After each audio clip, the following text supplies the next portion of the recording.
J'ai toujours été fasciné par la nature, par la beauté de la nature, par son équilibre, par sa force. Et de l'émerveillement est très vite né le respect, puis la volonté de la préserver. J'ai toujours vécu dans un environnement naturel. Même au cœur de ma ville natale, j'ai toujours eu la chance de bénéficier d'un grand jardin. Mon père était un passionné de jardin. Il savait nommer toutes les fleurs, il savait tous les pouvoirs des plantes. Il était intarissable sur les huiles essentielles. Et lorsqu'il y a plus de 30 ans, après mes études de biologie, j'ai décidé de venir m'installer ici, en Ardèche, au cœur de la nature.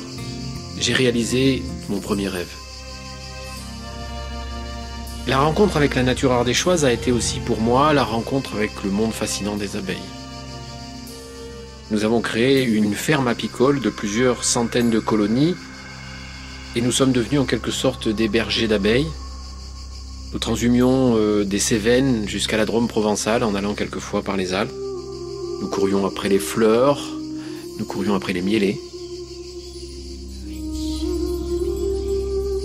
Et de ce double parrainage de nature et d'abeilles est né Melvita, le miel et la vie, que nous avons créé ici en 1983.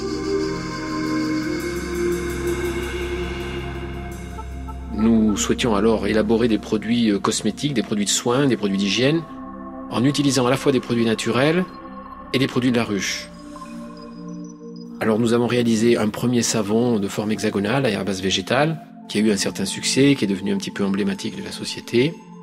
Et puis ensuite on a créé des crèmes, des savons aux huiles essentielles, des eaux florales de toutes sortes.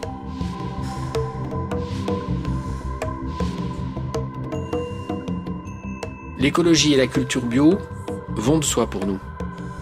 Notre démarche est bio par conviction.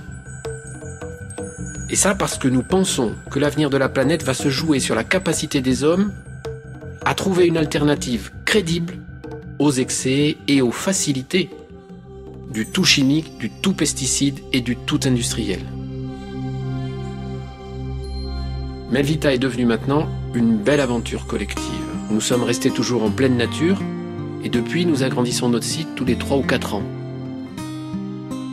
Au fil des années, les laboratoires se sont étoffés, des centaines de collaborateurs nous ont rejoints, mais les valeurs originelles d'engagement et de naturalité sont restées et elles se doublent maintenant d'une véritable expertise. La capacité d'innovation de nos laboratoires de recherche et développement, de toute notre usine, est primordiale.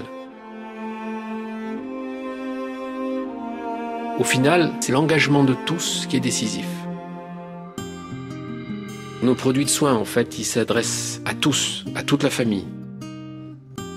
Nous les voulons authentiques, séduisants, efficaces et quotidiens.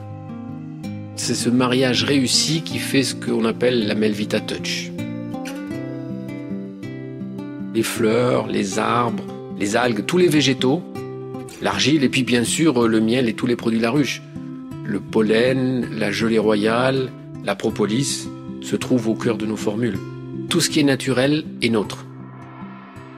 La profusion d'actifs qui caractérise un petit peu nos formules est peut-être aussi une manière de marquer notre amour immodéré de la nature et de sa beauté. Nous avons été parmi les tout premiers à entrer dans le référentiel français de la cosmétique écologique et biologique. Nous avons été certifiés dès 2002 et nous avons toujours été très actifs au sein de Cosmébio, qui est une association interprofessionnelle de la cosmétique écologique et biologique que j'ai présidée. Notre démarche est bio, elle se veut aussi éthique, équitable et solidaire. Pour nous, le respect de la terre et le respect de la vie est une forme d'humanisme. C'est pourquoi aussi d'ailleurs nous nouons de plus en plus souvent d'étroits partenariats en France, en Afrique ou ailleurs avec des producteurs locaux.